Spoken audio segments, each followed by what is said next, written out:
Hi friends, good morning. बहुत दिन से आप लोगों का कमेंट आ रहा है कि सर आपका वीडियो नहीं आ रहा है आईआरटी के बिहाफ पे। तो आज हम नया वीडियो लेके आए हैं आईआरटी के एंट्रेंस एग्ज़ाम में कैसे काउंसलिंग करवाएं हम। तो सबसे पहले आपका एंट्रेंस क्वालिफाई होना चाहिए। आपके पास एक काउंसलिंग लेटर जाना चाहिए कि हाँ हमारा इस दिन काउंसलिंग है। तो जैसा कि मैं एक लड़के का लिया हूँ काउंसलिंग लेटर, तो इसमें लिखा गया है, जैसे यहाँ पे देखिए कि हाँ ओवरऑल मेरिट और सब कैटेगरी मेरिट भी दिया गया है इसमें कि इतना इतना है उसका। फिर उसके बाद उसको कब बुलाया गया है, 16/7 को बुलाया है, 16 जुलाई को बुलाया गया है। हालांकि ये 2-3 साल पुराना एडमिट काउंसलिंग लेटर है, जबकि आपको नया मिला होगा। तो इसके बाद सबसे बड़ी प्रॉब्लम जो होती है हमारी कि ये प्रॉब्लम होती है कि हाँ हमें क्या क्या डॉक्यूमेंट ज़रूरी है वहाँ पे लेके जाना, नहीं तो नहीं होगा। तो इस सब पॉइंट को ध्यान में रखते हुए हम आज आप लोगों के लिए वीडियो लेके आया हूँ। तो सबसे पहले देखते हैं कि इसमें ऐसे आपका एक डिस्क्रिप्शन वाला लेटर मिला होगा। तो इसमें हम देखते हैं कि सबसे पहले ये 2 पेज का मिला होगा आपको भी। तो ये पहला वाला पेज है हमारा, इसमें लिखा गया है जैसे कि 3 वर्षीय या 6 सेमेस्टर 6 सेमेस्टर के लिए क्या क्या ज़रूरी है। तो इसमें मतलब सब कुछ लिखा गया है, डिटेल में लिखा गया है। तो जिससे एक एक पॉइंट को हम पढ़ते हैं और बताते हैं कि हाँ ये नहीं ज़रूरी है, ये ज़रूरी है। और इसमें देखो आईआरटी में 4 सेमेस्टर वाला भी होता है मैनेजमेंट, जो जिसे बोला जाता है, 3 सेमेस्टर वाला होता है जिसे पोस्ट डिप्लोमा भी कहते हैं। तो आपको चूज़ करना है कि किस सेमेस्टर में या कौन सा डिप्लोमा आप लोगों को करना है।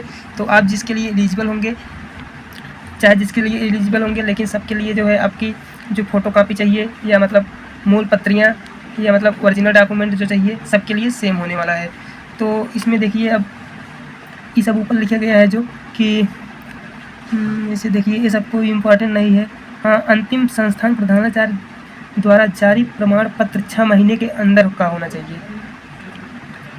और फिर नेक्स्ट देखते हैं कि इसमें डॉक्यूमेंट क्या क्या हमें चाहिए। तो पहला हमारा है टीसी माने स्थानांतरण प्रमाण पत्र, जो होता है हमारा ट्रांसफ़र सर्टिफिकेट। तो इसे जिस कॉलेज से आप आ रहे हैं तो उसका टीसी ज़रूर चाहिए, बिना इसके एडमिशन होने वाला नहीं है आपका। तो फिर नेक्स्ट देखते हैं कि 1000 रुपये क्या है इसका। 1000 रुपये है इसका जो है काउंसलिंग फ़ीस, जो कि केवल फर्स्ट सेमेस्टर में लगता है, उसके बाद आईआरटी में कभी नहीं लगता है। और यहाँ पे डीडी जो बैंक का ड्राफ्ट होता है ये बहुत इंपॉर्टेंट है, जो कि आप इसे भी लेके आ सकते हैं और कैश के बिहाफ पे भी यहाँ पे होता है। हालांकि इसमें लिखा नहीं गया है, लेकिन आप कैश भी लेके आके जमा कर सकते हैं यहाँ पे काउंसलिंग फ़ीस के रूप में। फिर उसके बाद इसमें डिटेल दिया गया है फ़ीस का डिटेल, जो कि आपका हमारा 20,840 रुपये फ़ीस है, जो कि एनुअल होता है। पर एनुअल 1 साल में हमें 20,840 रुपये ही जमा करना पड़ता है, जिसमें से 14,440 रुपये का एक मतलब फार्म भरना पड़ता है, 840 का एक फार्म भरना पड़ता है। फिर उसके बाद 4,570 का एक फार्म भरना पड़ता है। और 1,000 रुपये हमारा काउंसलिंग फ़ीस है, जिससे हमारा फर्स्ट जो पहली बार अगर काउंसलिंग करवाते हैं तो हमारा 20,840 होता है। उसके बाद सेकंड ईयर और थर्ड ईयर में 19,840 होता है। ये हमें 2 बार जमा करना पड़ता है और पहली बार 1,000 रुपये काउंसलिंग फ़ीस एक्स्ट्रा जमा करना पड़ता है। और देखते हैं इसमें कुछ इम्पॉर्टेंट है। अभ्यर्थी मूल रूप से उत्तर प्रदेश का निवासी हो।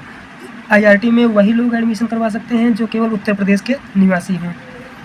फिर दूसरा देखते हैं कि अभ्यर्थी के माता पिता की संयुक्त रूप से, अभिभावक ये माता पिता जीवित नहीं हैं, सकल वार्षिक आय 2.5 लाख रुपये या उससे कम होना चाहिए।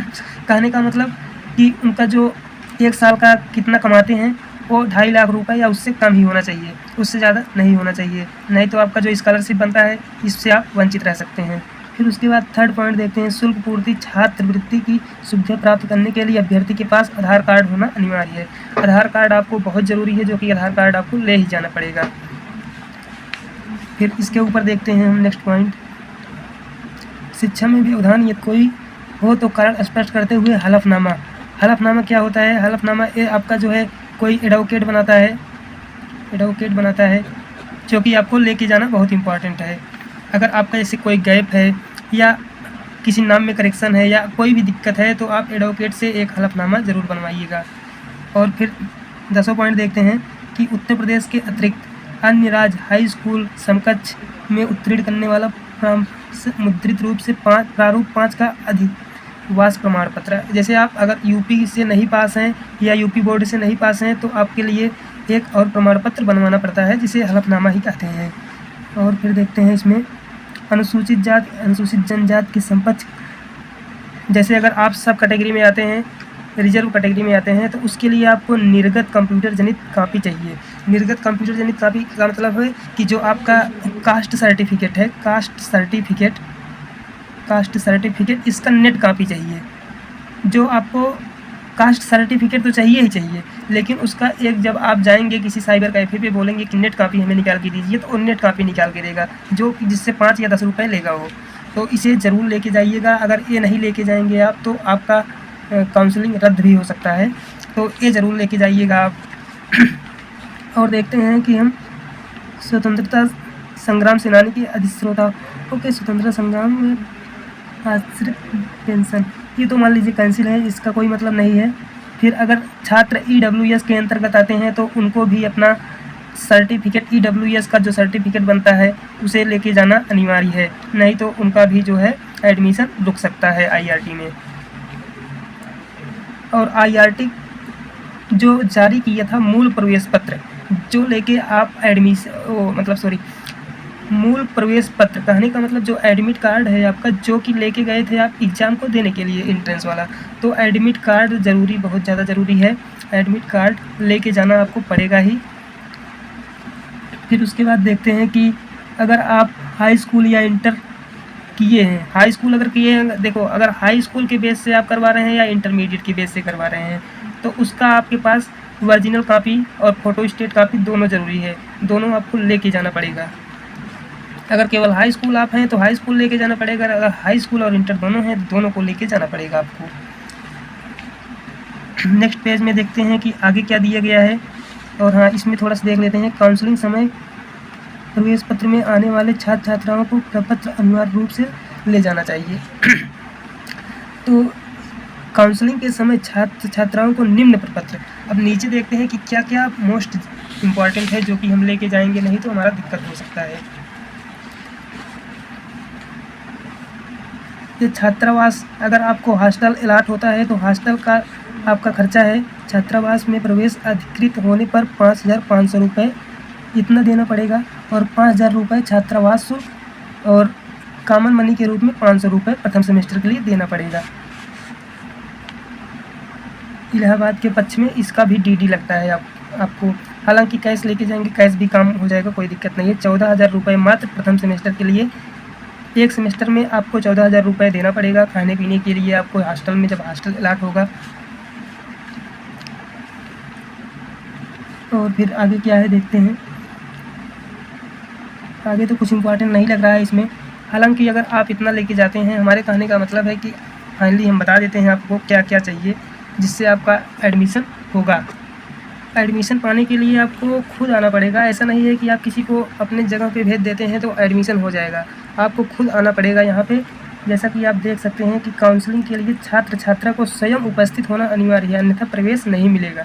मतलब आपको कंपलसरी है कि आपका एडमिशन है तो आपको ही आना पड़ेगा। फिर उसके बाद सेकंड पॉइंट देखते हैं हम।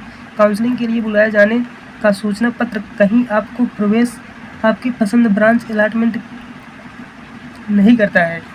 कि कहने का मतलब है कि काउंसलिंग के लिए बुलाए जाने पर स्वयं कहीं से भी आपको प्रवेश पत्र आपकी पसंद की ब्रांच अलॉट नहीं करेगा। कहने का मतलब है कि आपके रैंक के अकॉर्डिंग आपको बुलाता भी है IRT, और उसके बाद तभी रैंक के अकॉर्डिंग आपको देगा वो ब्रांच, कौन सा ब्रांच आपको चाहिए। ऐसा नहीं है कि आप जो चाहे सो ब्रांच ले सकते हैं। अगर आपकी रैंक बढ़िया है तो आप जो चाहे सो ले सकते हो।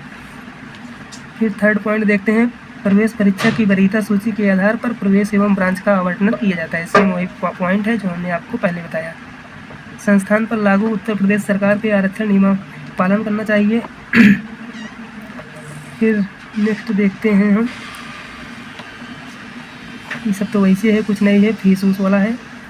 फिर नेक्स्ट देखते हैं। कोई भी विवाद माननीय उच्च न्यायालय इलाहाबाद के ज्यूरिडिक्शन में होगा। अगर आप गलत करते हैं तो इलाहाबाद हाई कोर्ट में। प्रवेश के बाद जमा किया गया शुल्क कॉमन मनी छोड़कर किसी भी दशा में वापस नहीं होगा। बहुत सोच समझ के एडमिशन करवाइएगा, नहीं तो एक बार अगर प्रवेश ले लिए आप तो आपका किसी भी पक्ष में साफ साफ इसमें लिखा गया है कि वापस नहीं होगा। तो आपको बहुत सोच समझ के एडमिशन करवाना है। ये सब तो रहा हमारा यहाँ का महत्वपूर्ण निर्देश। फिर और आपको हम क्या बताएं इसमें फाइनली एक पेज लिख के देते हैं जो कि आपको इम्पॉर्टेंट है। अब हम शार्ट में बताते हैं कि आपको क्या क्या ज़रूरी है। जैसे आधार कार्ड आपका मस्ट भी ज़रूरी है, आधार कार्ड। फिर दूसरा है एडमिट कार्ड। फिर उसके बाद एडमिट कार्ड के साथ काउंसलिंग लेटर जो कि ज़रूरी है। फिर थर्ड है हमारा आय जात निवास, ये सब ज़रूरी है, प्लस इसका तीनों का नेट कॉपी, इंटरनेट कॉपी या चाहे जो कर लो आप। फिर उसके बाद डीटी या कैश जितना फीस है यहाँ का। फिर उसके बाद हमारा क्या ज़रूरी है, फादर मदर का भी एडमिट का आधार कार्ड ज़रूरी है, फादर मदर एडमिट का आधार कार्ड ये भी लगता है यहाँ पे। फिर उसके बाद आपका लगेगा, इतना हो गया। फिर आपका लगेगा यहाँ पे काउंसलिंग लेटर हो गया, आधार कार्ड हो गया, ये हो गया। और क्या लगता है, नेट कॉपी हो गया इसका। फिर उसके बाद टीसी, ट्रांसफ़र सर्टिफिकेट या स्थानांतरण प्रमाण पत्र जो आप कहते हैं, या माइग्रेशन सर्टिफिकेट भी। फिर उसके बाद हमारा हाई स्कूल का मार्कशीट, हाई स्कूल, इंटर का मार्कशीट। फिर उसके बाद हमारा क्या है, इतना तो आपके लिए बहुत ज़रूरी है। फिलहाल इतना में एडमिशन हो जाएगा आपका। अगर कोई और दिक्कत होती है तो आप हलफनामा लेके जा सकते हैं। बाकी थैंक यू, और चैनल को सब्सक्राइब करिएगा।